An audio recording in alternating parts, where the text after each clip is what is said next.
Bueno, hoy vamos a estudiar la parte 89 de nuestro estudio de la carta del apóstol Pablo a los Romanos, 89. Y el título de hoy, buena, agradable, perfecta.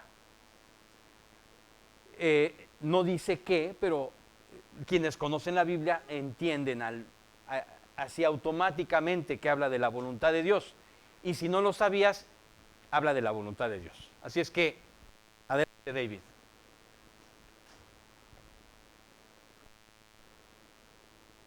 Cualquier obra humana obedece a ciertos elementos relativos que tienen que ver con una voluntad específica que la generó, así como el momento, el contexto social, moral y ético y la intención detrás de la obra. Pero las obras de Dios no son relativas, porque la voluntad generadora divina es buena, agradable y perfecta. Adelante, David. Tom, vamos a leer este versículo, que es el versículo que hoy vamos a estudiar. Romanos 12, del 1 al 2. Por tanto, hermanos, les ruego por las misericordias de Dios que presenten sus cuerpos como sacrificio vivo y santo, aceptable a Dios, que es el culto racional de ustedes. Y no se adapten a este mundo, sino transfórmense mediante la renovación de su mente, para que verifiquen cuál es la voluntad de Dios, lo que es bueno y aceptable y perfecto. Bueno, presenten sus cuerpos como sacrificio vivo, santo, agradable a Dios, que es como un culto racional, culto inteligente, voluntario. No se adapten a este mundo, dice, sino transfórmense mediante la renovación de su mente para que verifiquen cuál es la voluntad de Dios, lo bueno, lo agradable y lo perfecto. Adelante, David. Esto. Si querías ver una imagen de esto, es esta. Siguiente. O sea, tú ahí, tú quemándote, completito. Él nos lleva a profundizar en dos temas contextuales que debemos conocer. Número uno, el testimonio humanista, y número dos, el testimonio divino. Testimonio divino. Así es. Vamos al primero. Testimonio humanista. Vamos ahí, adelante, David. Vamos a volver a leer este pasaje porque este es el punto del estudio de este punto. Romanos 12, del 1 al 2. Por tanto, hermanos, les ruego por las misericordias de Dios que presenten sus cuerpos como sacrificio vivo y santo, aceptable a Dios, que es el culto racional de ustedes. Y no se adapten a este mundo, sino transfórmense mediante la renovación de su mente, para que verifiquen cuál es la voluntad de Dios, lo que es bueno y aceptable y perfecto. Lo que es bueno y aceptable y perfecto. Así es. Punto y aparte. Adelante. Perdón, esto ya fue un reflejo absoluto. La Escritura revela que la voluntad de Dios es buena, agradable y perfecta. Esta declaración nos lleva a contrastar estos tres elementos, bueno, agradable y perfecto. Esta declaración nos lleva a contrastar estos tres elementos de la voluntad de Dios con los tres pilares. Vamos a contrastar estos tres elementos de Dios con los tres pilares del testimonio humanista, del humanismo. Porque tenemos que ponerlos en contexto, tenemos que enfrentarlos uno contra otro. En el testimonio del pensamiento humanista, los pilares de la voluntad humana, que son el testimonio humanista, el humanismo. Los tres elementos fundamentales del humanismo, porque ya conocemos los tres que integran la voluntad buena, agradable y perfecta, los tres pilares del humanismo son, número 1, la dignidad humana, número 2, la libertad, y número 3, la búsqueda del conocimiento. Y bueno, vamos a ver qué calificación tenemos. Adelante, David. La dignidad humana, principio. Adelante. La dignidad humana significa que cada persona merece respeto y consideración solo por existir como ser humano. La dignidad humana es el principio fundamental de la ética y la filosofía moral, el principio fundamental. Este principio se refiere al valor intrínseco e inalienable que poseen todos los seres humanos, simplemente por el hecho de ser personas. Tienen una dignidad que se tiene que respetar solamente por existir como personas.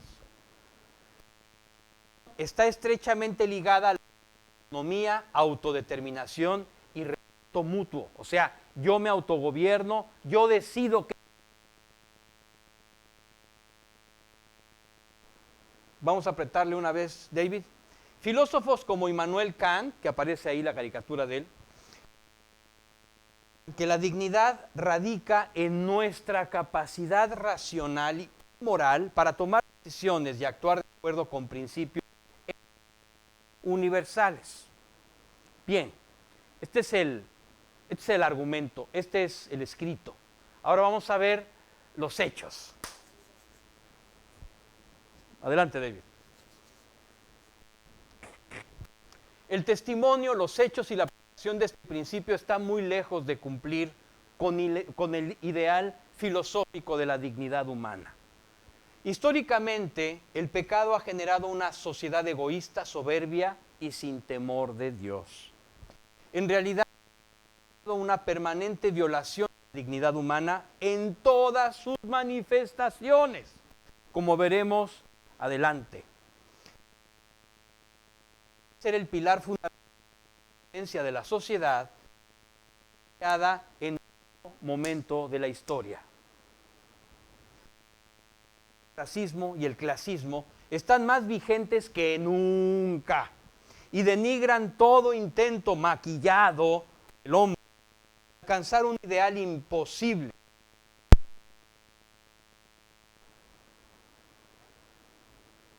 Siguiente.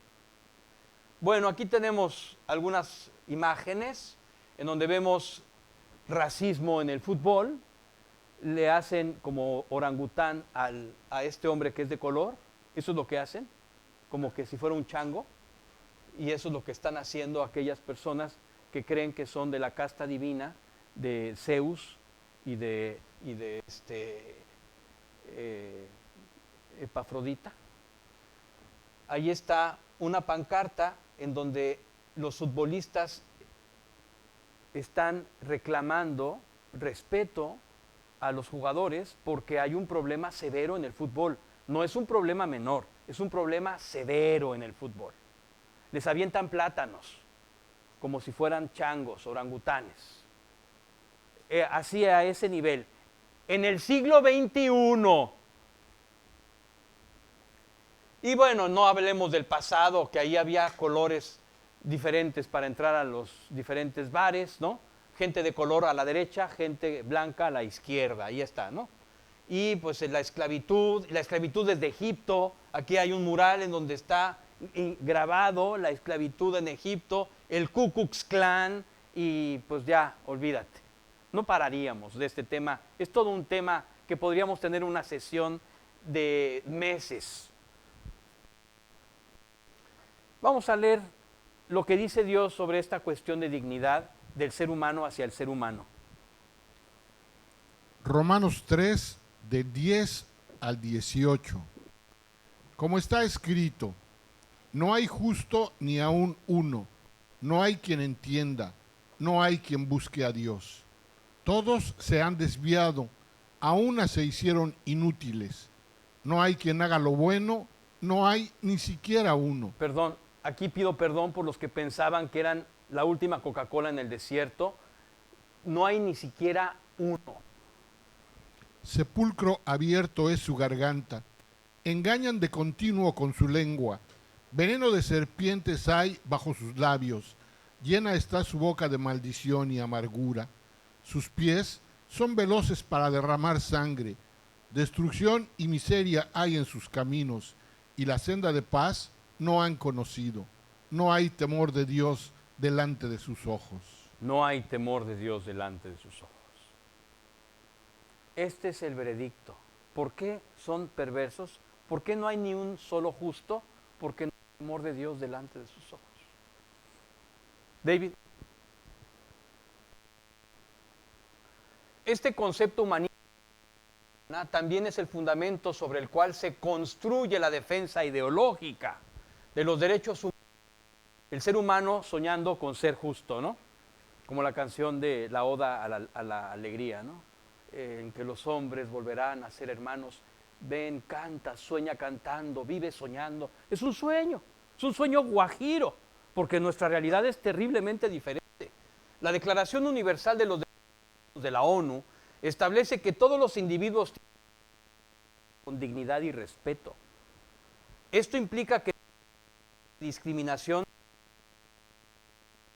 ni ningún tipo de tratamiento degradante.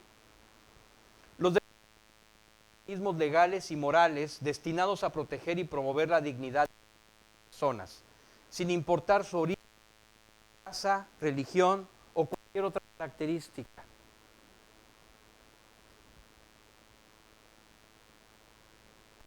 El estimado más amable y conservador de personas que son abusadas como esclavas de cualquier índole es hoy de 50 millones. O sea, el más amable y conservador. De la Organización Internacional del Trabajo, OIT por sus siglas, un brazo de las Naciones Unidas, un brazo de la ONU, en realidad 200 millones de personas las que viven en esclavitud. 25% de estas son niños y 71% son mujeres. ¿Has escuchado hablar de la trata de blancas? Bueno.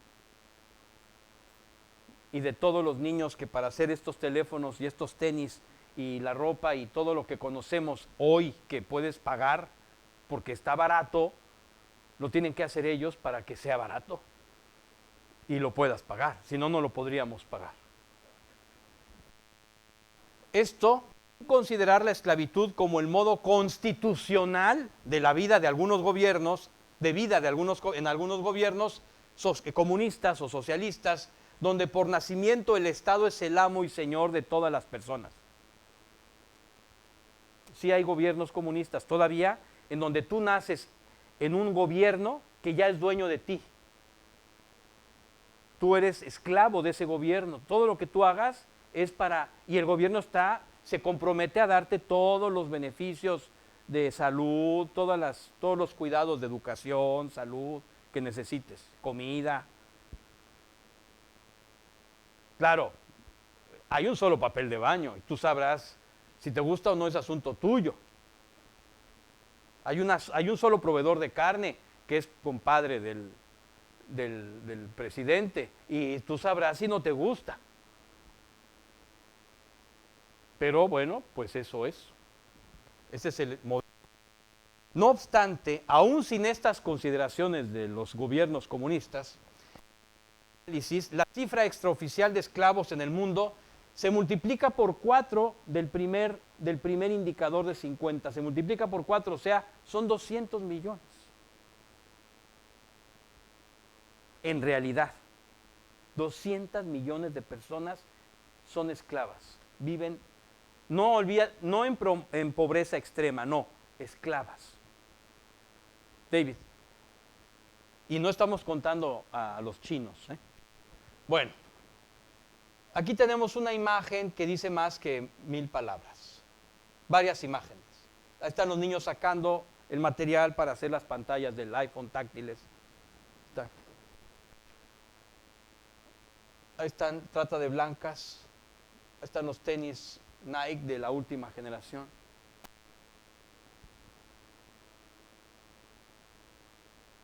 Nada más esto es para que veas que, que estamos muy lejos de cumplir con esta carta magna preciosa de dignidad humana que nos hemos puesto los queridos seres humanos. Tom. Jeremías 5 del 27 al 29.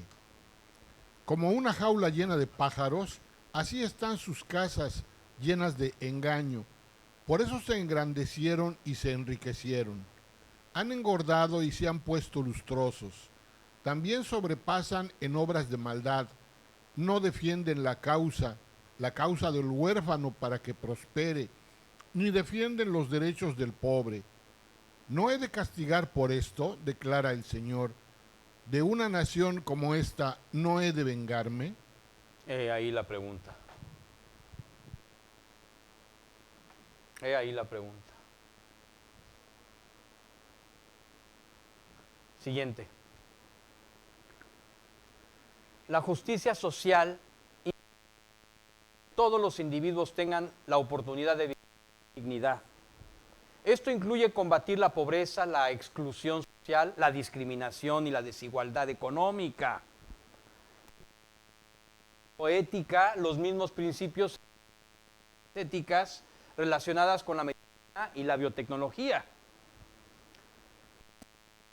El consentimiento y la privacidad médica. Cuestiones más complejas como la clonación, la eutanasia y la manipulación genética. En este contexto, la dignidad se vincula estrechamente, en teoría, con la integridad física y psicológica de los individuos, así como con el equitativo en el acceso a la atención médica y los avances tecnológicos. David. Este es un mapa que muestra las desigualdades de ingresos entre países medidos por el coeficiente de Gini, donde O corresponde a la igualdad perfecta y 1 a la desigualdad total. Los países en rojo son más desiguales que los países en verde. Desigualdad quiere decir que los ricos son más ricos y los pobres son más pobres. Eso quiere decir desigualdad. Donde veas el rojo, pues hay un incendio, ¿no? El hecho de ver un naranja, pues no te hace más, no te debe dar mucha tranquilidad, es naranja. El verde es de 0 a 0.25. El verde más oscuro. Y bueno, pues ahí vemos que la mayoría de los países, con excepción de algunos cuantos, viven en una tremenda desigualdad en todo lo que cabe. Y claro que hay un contexto histórico en cada nación que deberíamos considerar para poder tener un juicio objetivo sobre este punto. Pero ahí está el mapa, ese es el punto. O sea, reprobamos, punto. Adelante, en justicia social estamos reprobados también.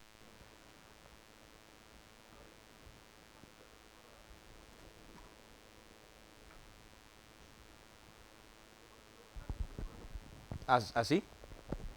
¿El receptor? ¿Este? ¿Del otro lado? ¿Aquí? Perfecto. Adelante. Ahora vamos a la libertad. ¿Se acuerdan que era la dignidad, la libertad? Adelante. Hemos mencionado ya el testimonio de abuso e injusticia que el hombre ha desarrollado en las sociedades de los antiguos egipcios. La libertad debiera ser un derecho inalienable de todo ser humano, pero veremos que le ha sido negado por sí mismo desde que salió del Edén.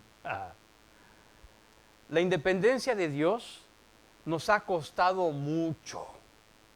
Primero, vivir en la interminable búsqueda de plenitud perfecta que perdimos al separarnos de Dios. Tú sabes que todo eso, que esa insatisfacción que traes, ese mal en la mañana y siempre, ese rollo que traes, es esencialmente tu separación de Dios natural. Sí, si ya te convertiste y si ya volviste a nacer en Cristo, ahí está Cristo, pero tu naturaleza, créeme que no está enterada. bueno, aunque esté enterada, le vale un cacahuate. Y sigue con ese rollo de necesito mi satisfacción. Oye, pero la satisfacción total se encuentra en Cristo. Esa idea, vésela decir a otra persona, a mí no. Tu naturaleza es incrédula y siempre lo va a ser. No trates de convertir a tu naturaleza. Nunca se convierte en la naturaleza. La naturaleza es enemiga de Dios. Bien, la independencia de Dios nos ha costado mucho. Primero, vivir en la interminable búsqueda de plenitud perfecta que perdimos al separarnos de Dios. En segundo lugar, la esclavitud del pecado en la que vivimos desde entonces gobierna por completo tanto nuestros pensamientos como nuestras acciones. Y en tercer lugar, que nuestra conciencia sabe perfectamente que tendremos que dar cuenta al final de todas nuestras maldades. ¿Cuál libertad? Somos esclavos de la culpa de nuestras conciencias. Somos esclavos del pecado y somos esclavos de ese anhelo plenos. Aunque tengamos libertad, no somos libres. ¿Qué tal? Uno cree que va de viaje, entonces ya, porque viaja, se libra de todo. No, te llevas todo tu conflicto a donde vayas. Entonces, el conflicto en Atenas, ¿me entiendes? Si tenías el conflicto en Yucatán, ahora tienes el conflicto en Atenas. Pero sí, no por estar en otro lugar te libras de ti. Ahí está la culpa, ahí está ese anhelo de ser liberado de esas ansias de plenitud. Todo eso, solamente hay un lugar donde tu nivel es absolutamente equilibrado.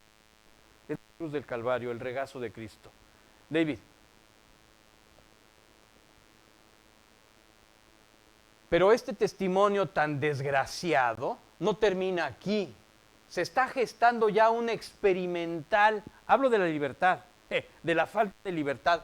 Se está gestando ya un experimental y diferente modelo de esclavitud que un grupo de poderosos está implementando desde hace unos 50 años y que pretende crear una nueva sociedad humana más efectiva y controlada a través de una portentosa red de control mediático que sirva de muro para establecer una próxima dictadura mundial mencionada en el Apocalipsis. O sea, no te creas que te estoy inventando un cuento chino.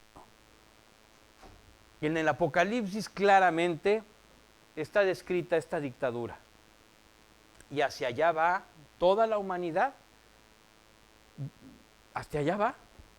Esta es la ruta claramente anunciada por la ONU y el Foro de Davos en su famosa plenaria de principios de 2021, en la que acordaron restaurar la cooperación global y reforzar los principios fundamentales de transparencia, coherencia y rendición de cuentas entre los líderes.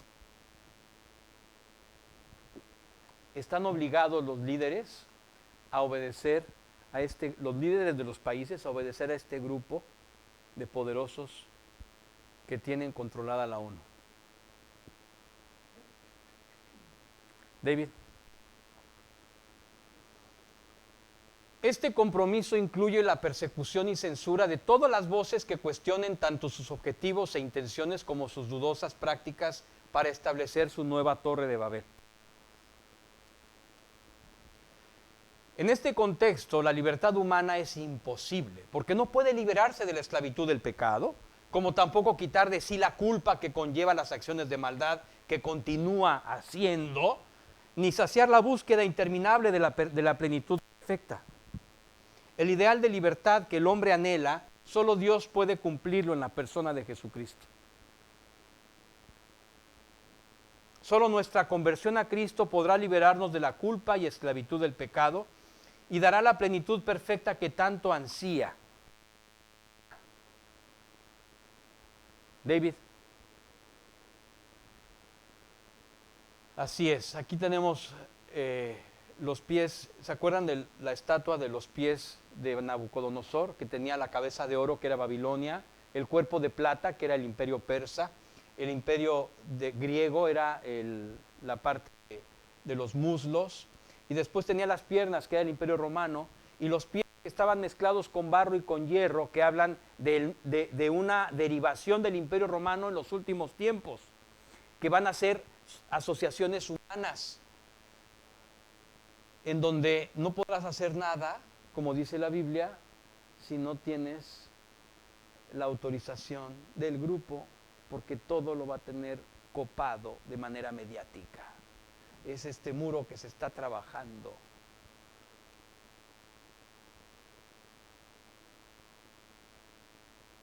La pandemia fue un excelente experimento de esto. Excelente.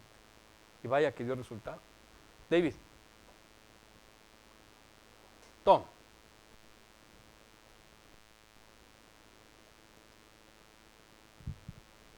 Daniel 2, del 41 al 43.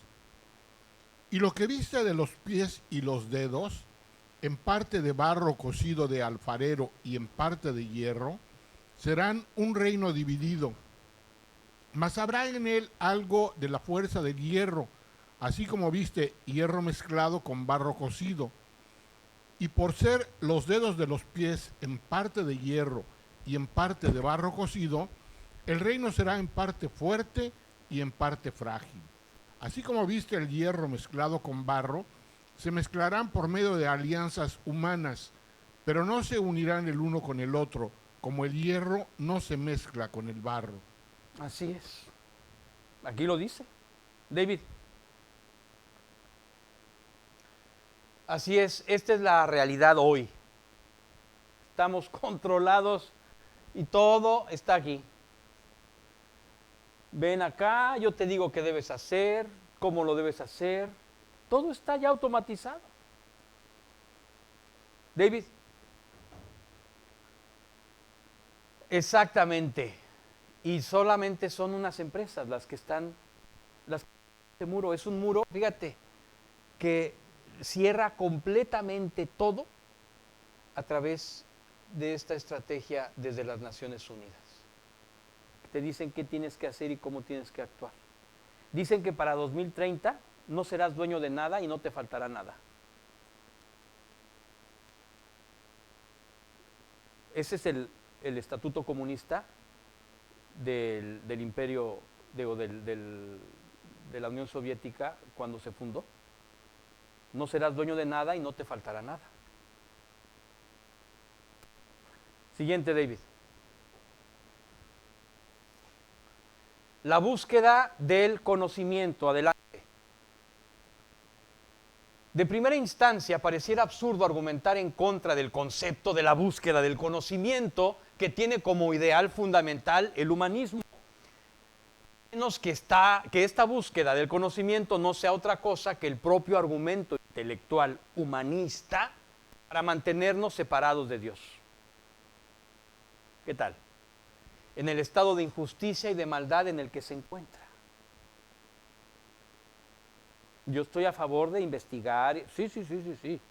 El problema es que en el humanismo la búsqueda del conocimiento solamente es una cortina para ocultar su verdadera faz, su verdadera intención de mantenerse completamente separado de Dios. Ese es el objetivo del humanismo en cuanto a este argumento. No está buscando en realidad el conocimiento, porque si fuera honesto en esta búsqueda, llegaría a Dios como yo llegué a Él. Yo era un humanista de hueso colorado. Yo era como los perros humanistas, así. Era humanista radical, como Simón el Celote, así. Era un radical del humanismo, capaz hasta de entregar mi vida literalmente por esta idea, literalmente. Y me convertí. O sea, te lo dice un exhumanista.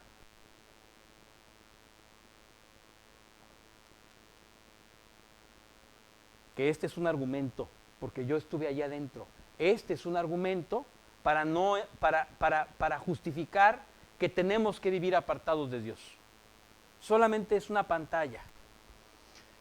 Los dos grandes pilares de la ciencia moderna son la teoría de la relatividad y la teoría cuántica. Pero ambas teorías, ¿Tú sabías que no son compatibles? Si tú usas el criterio físico, matemático, de ecuaciones de función para la teoría cuántica, nada te sale bien, nada. Y si haces lo mismo de la teoría cuántica para la relatividad, nada funciona. No puedes usar el sistema de medición y de ecuación de la teoría cuántica en la teoría de la relatividad, ni viceversa, porque nada funciona. No son coherentes, no coinciden, no son compatibles. Además de que comparten un problema común. Solo el 6% de la materia y la energía son comprensibles. Solo el 6% de la materia y la energía son comprensibles.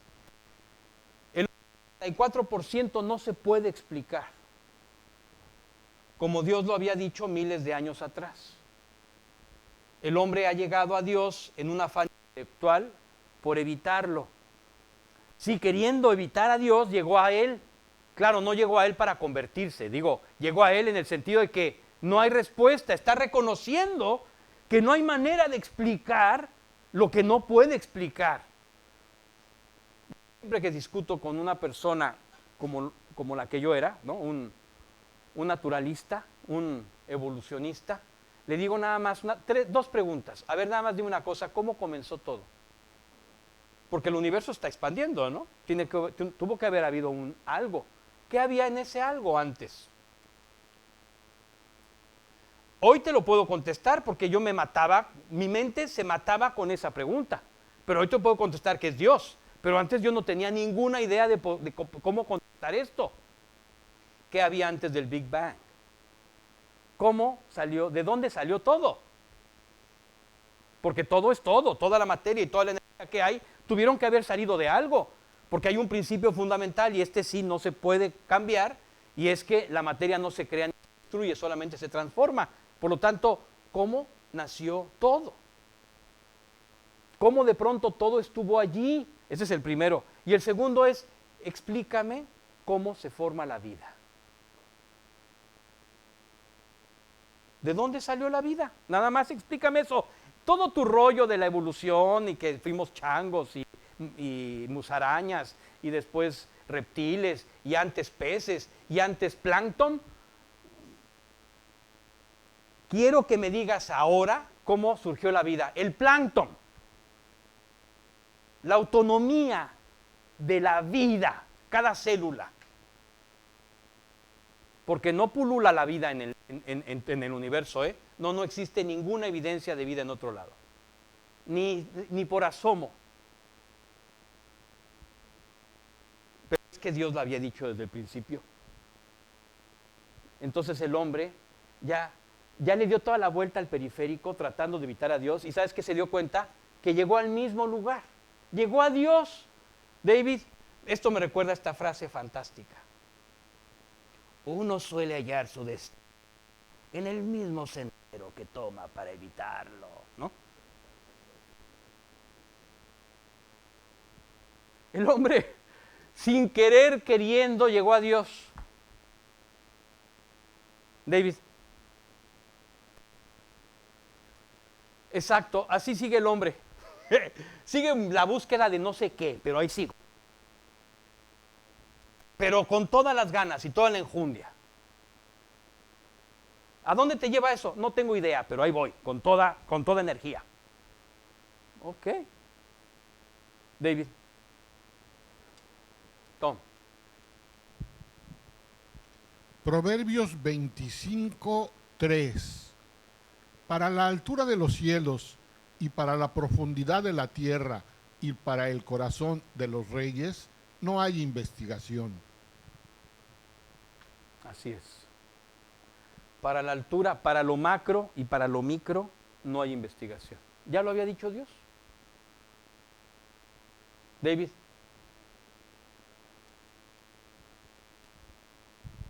Hebreos 11:3. Por la fe entendemos haber sido constituido el universo por la palabra de Dios, de modo que lo que se ve fue hecho de lo que no se veía. ¿Qué tal? Oye, ¿qué es la materia oscura? Esto. ¿Qué es la energía oscura? Porque la energía oscura y la materia oscura es el nombre que le dieron a eso que no pueden explicar. Así le llaman para que suene intelectual. Materia oscura, energía oscura. En realidad no saben ni qué es. Hace poco salió que están reconociendo los científicos que no existe. Es que no existe, pero no saben qué es. Puesto que no existe, pero no saben qué es, porque algo tiene que hacer que las cosas funcionen, porque o sea, en ecuaciones numéricas es imposible que una galaxia, si tú pones, si una computadora pone a girar cada una de las estrellas de acuerdo al patrón de cada estrella alrededor de ese núcleo de la galaxia, todos se expanden. No podría conservarse la galaxia. No tienen explicación los científicos para poder explicar una galaxia. No podría existir, no debería existir una galaxia. Pero la galaxia es un pretexto. Ahí es cuando nació la idea de la materia oscura, porque no podían contestar cómo es posible que se quedan ahí las estrellas aglutinadas. ¿Cómo? Si todos los modelos experimentales numéricos son congruentes con que todo se tiene que expandir, salir. ¿Cómo es que continúan allí? O sea, científicamente hablando es imposible. Eso quiero decir, pero ahí está. Ahí está Andrómeda, ahí está la Vía Láctea, ¿no? No hemos salido disparados. David, en conclusión, el ideal humanista de la dignidad humana es un principio ético fundamental que debería beneficiar muchos aspectos de nuestra vida individual y colectiva, ya que desde su fundamento filosófico hasta su aplicación en políticas globales, el principio humanista de la dignidad nos debiera dirigir a la importancia del respeto a la humanidad en cada persona y de trabajar hacia un mundo donde todos puedan vivir con dignidad y plenitud. El problema es que ningún ser humano puede ni ha podido jamás cumplir con estos ideales en la práctica en su vida. Peleará con su pareja, o se quejará con el vecino, o tendrá cualquier tipo de conflicto externo o interno, como sea. Este ideal quedará como un anhelo humanista solamente. Bien por eso, en que los hombres volverán a ser hermanos. Sueña cantando y vive soñando. David. El humanismo verdadero, el que practicamos todos, está infinitamente alejado del humanismo ideal. La humanidad sigue soñando en algún día lograr alcanzar una plenitud sin Dios, que solo se puede tener con Dios. Ni la dignidad humana, ni los derechos humanos, ni la justicia social, ni ningún otro ideal humanista podrá de forma alguna llevarnos a concretar ni uno solo de estos ideales. De hecho, el verdadero testimonio humanista está en los libros de historia y en las noticias de la mañana. Tú ves que todos los periódicos siempre cuando te levantas tienen malas noticias, ¿no? Matóla, violóla con una pistola, ¿no? Todas las mañanas te das cuenta de eso. Así que es la parte diametralmente opuesta a estos ideales tan bonitos. El testimonio humanista concluye así que la voluntad del ser humano es malvada, egoísta, cruel, ruin y perversa. Punto. Así concluimos con el tema. David. Esta conclusión debe ser nuestro punto de partida para regresar a una vida de consagración total hacia Dios, en donde el conocimiento nos estorbe y su amor sea todo en nuestros pensamientos, en donde nuestros juicios contra otros se detengan para siempre, en donde nuestra expectativa no sea otra que tener el mismo sentir que Dios. ¿Estará Dios de acuerdo con lo que pienso? ¿Estará Dios contento con lo que planeo hacer? Estas dos debieran ser nuestras preguntas de seguridad a donde quiera que vayamos. No olvidemos que nuestra voluntad natural es malvada, egoísta, ruin y perversa. Nuestra dependencia de la guía de Dios es la única forma de vencer a nuestra carne.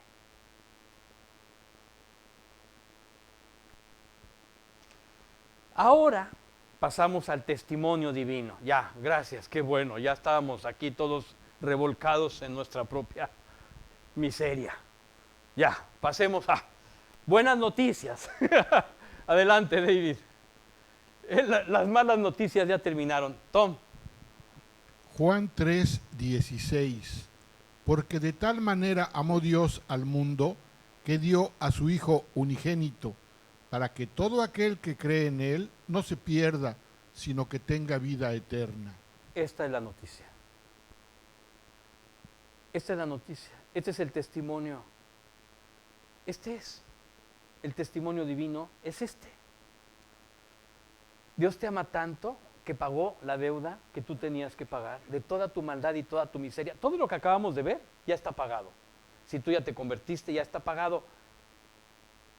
Y ya no tendrás que tener ese cargo por Él. Nada más que tu naturaleza sigue siendo la misma. Tu naturaleza sigue siendo perversa, esa no se convierte. David. Hemos concluido que los hechos del mundo son el incuestionable testimonio humanista que ha dejado de manifiesto que la voluntad humana es malvada, egoísta, cruel, ruin y perversa. En un contraste eterno, la voluntad de Dios no puede ser comprendida por ningún ser humano en toda la extensión de su dimensión. Hoy estudiaremos los 3 atributos de la voluntad de Dios que son mencionados en su palabra. Profundizaremos en el concepto divino integral de estos 3 atributos de acuerdo con la revelación divina de cada uno de ellos.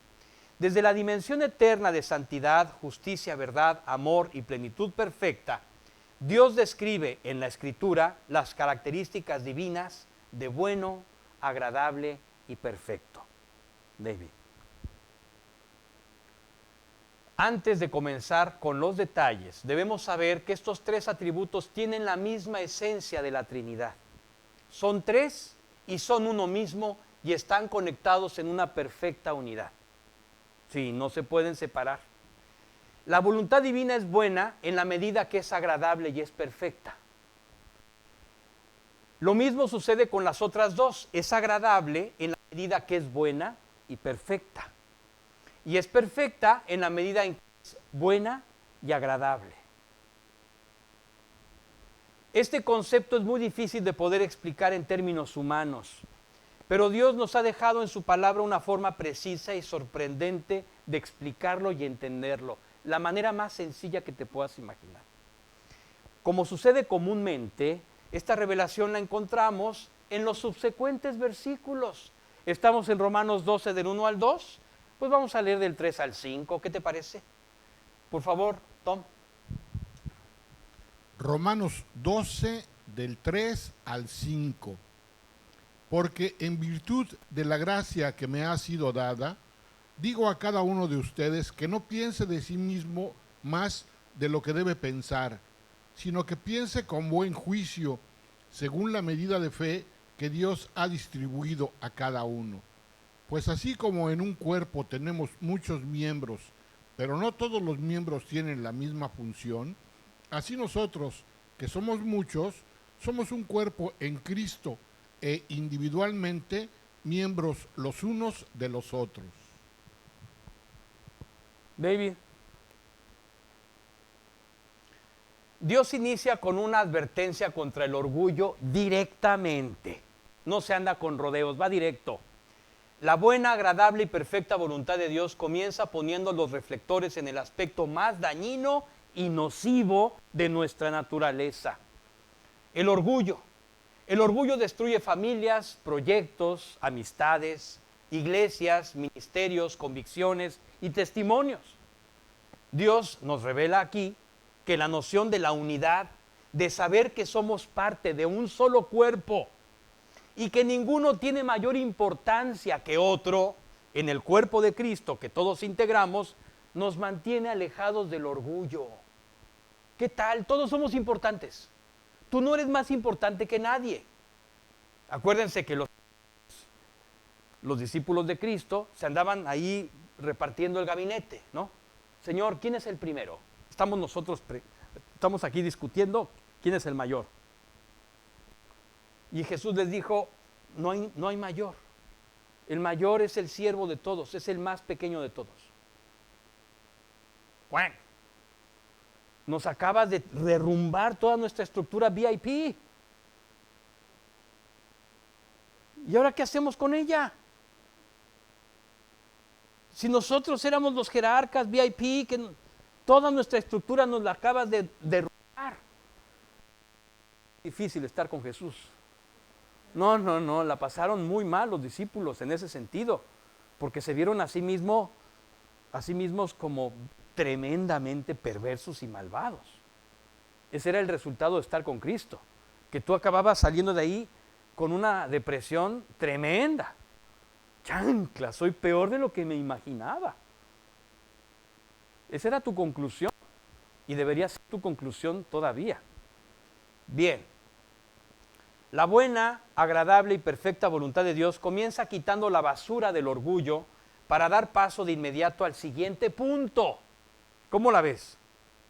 Todos somos iguales, todos somos uno solo, todos somos un cuerpo, no existe nadie más importante, no hay nadie más grande, todos estamos sirviendo en la misma categoría. Porque el tipo que aprieta el botoncito es igual de importante que aquel que le está dando vuelta a la manivela. Porque si el que aprieta el botoncito deja de darle piqui, piqui, piqui, el de la manivela no puede hacerlo con esa facilidad. Tú no puedes decirle, ay, el otro nada más le hace piqui, piqui, y yo ando aquí. No, pues sí, pero si no hiciera piqui, piqui, tú no podrías hacer así. Así es que si tú solamente oras por mí, nada más oras por mí como ministerio, estás haciendo algo increíble. Si nada más oras por Alex Parkour, estás haciendo algo increíble. Increíble. Tú no sabes el ministerio tan grande que Dios tiene para nosotros si tan solo nos ponemos a orar. No tienes ni idea de dónde puede llegar Dios. O sea, tú quieres comenzar a servir a Dios, tú tienes grandes planes, tú quieres, no Dios, yo quiero con todo. Pues ponte a orar. ¿Y por qué oro? Por nosotros. Si quieres, tomo una foto al final y te paso la foto. ¿Qué te parece?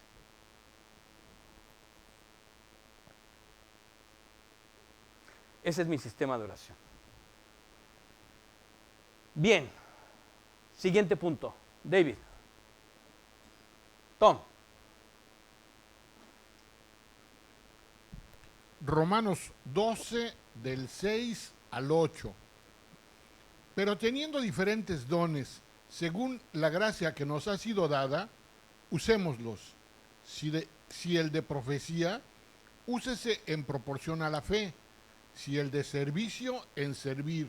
O el que enseña, en la enseñanza. El que exhorta, en la exhortación. El que da, con liberalidad. El que dirige, con diligencia. El que muestra misericordia, con alegría. Teniendo diferentes dones, según la gracia, usémoslos según la gracia. David.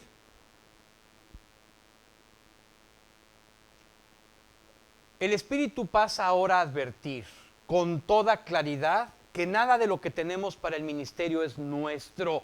Todo nos ha sido dado por Dios. ¿Cómo la ves? Los dones divinos son todas las cosas espirituales que Dios nos ha otorgado para servir en su viña. En este cargo espiritual temporal, la buena, agradable y perfecta voluntad de Dios nos prepara, capacita y equipa con los elementos espirituales necesarios. Ninguno de estos dones es producido por nosotros. Todo nos ha sido dado. Todo. Estos dones son especiales de acuerdo con el fondo, las habilidades y las preferencias de cada creyente en el entorno en que se desenvuelve. Los dones divinos son trajes a la medida para cada uno de nosotros para cumplir con nuestra misión. Esos son los dones, trajes a la medida para poder servir a Dios ahí donde te encuentras. David, nada es producido por ti.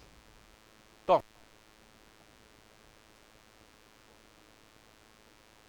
Romanos 12, del 9 al 13. El amor sea sin hipocresía, aborreciendo lo malo, aplicándose a lo bueno. Sean afectuosos unos con otros, con amor fraternal, con honra, dándose preferencia unos a otros. No sean perezosos en lo que requiere diligencia. Sean fervientes en espíritu, sirviendo al Señor, gozándose en la esperanza, perseverando en el sufrimiento, dedicados a la oración, contribuyendo para las necesidades de los santos, practicando la hospitalidad. Llegamos al punto. David.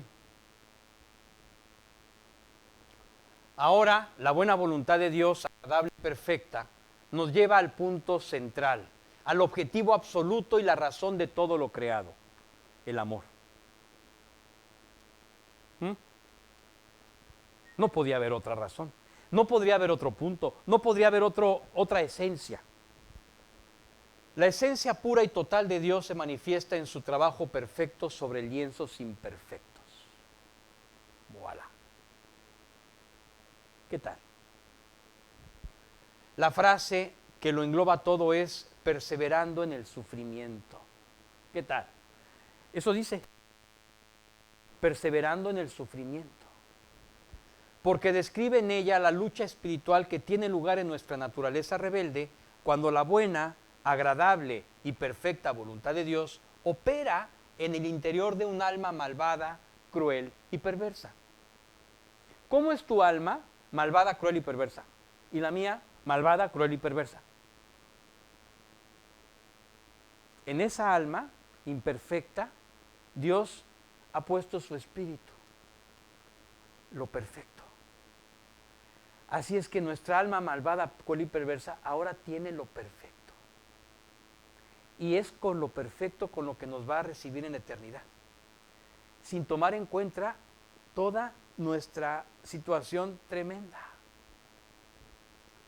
El amor es el elemento que funde en uno solo cada uno de los tres conceptos de la voluntad de Dios y funge como el aspecto generador de toda la voluntad y cualquier obra de Dios, el amor.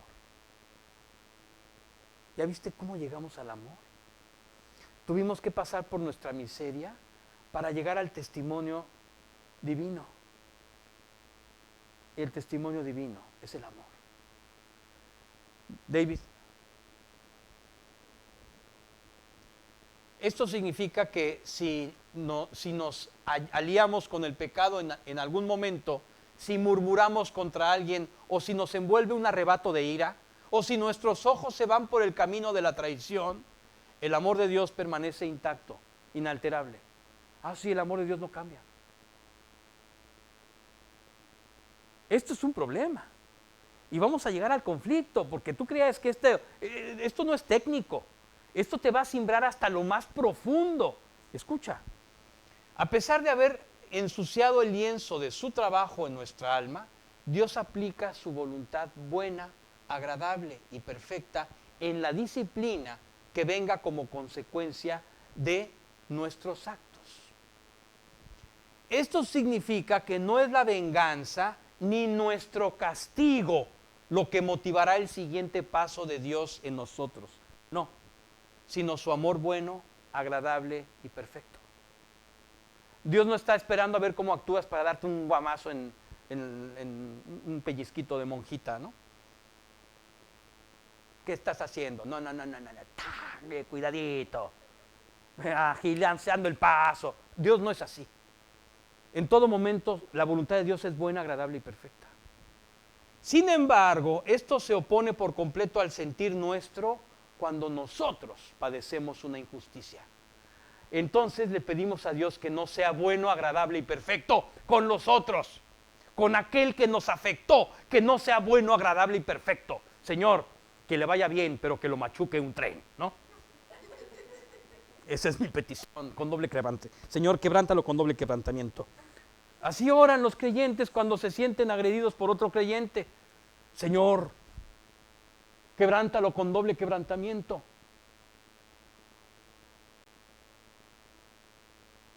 Pero tú le estás pidiendo a Dios que haga algo que no es. Él no puede hacer eso porque Él no es así. Así que esa oración se va a perder. esa oración no tiene nada que ver con Dios. David, qué difícil, este es un punto muy difícil, porque todo el mundo queremos que Dios sea bueno, agradable y perfecto, menos los que nos afectan, ¿no? Ahí sí Dios, quémalos. Este es el punto de conflicto principal entre lo bueno, agradable y perfecto de Dios y lo malo, cruel y perverso de nosotros. ¿Qué tal? Cuando padecemos una injusticia de otros, queremos que Dios cambie de esencia y no sea bueno, agradable y perfecto con quienes nos han afectado. Este es el punto.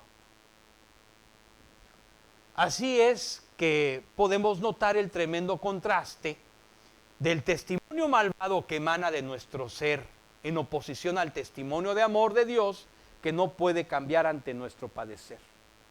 Aunque padezcamos, Dios no puede cambiar su esencia. Él sigue siendo bueno, agradable y perfecto. ¿Qué tal? Quizás es una mala noticia porque tú estabas esperando que le cayera un piano al vecino, ¿no? Que deja su carro siempre y te estorba. Señor, que le caiga un piano, que se caiga la palmera que tiene arriba. Esto concluye algo terrible, que el amor de Dios saca a flote nuestra propia maldad. Lo que le pasaba a los discípulos de Jesús. Porque pone sobre el paño negro nuestra voluntad malvada, sobre el paño negro de nuestra voluntad malvada, los diamantes radiantes de su voluntad amorosa. Así es, nuestra voluntad malvada es un paño negro espantoso que permiten ver los diamantes con toda su plenitud. David, así, exactamente así. Qué bonito se ven los diamantes cuando está el negro detrás. Siguiente. Tom.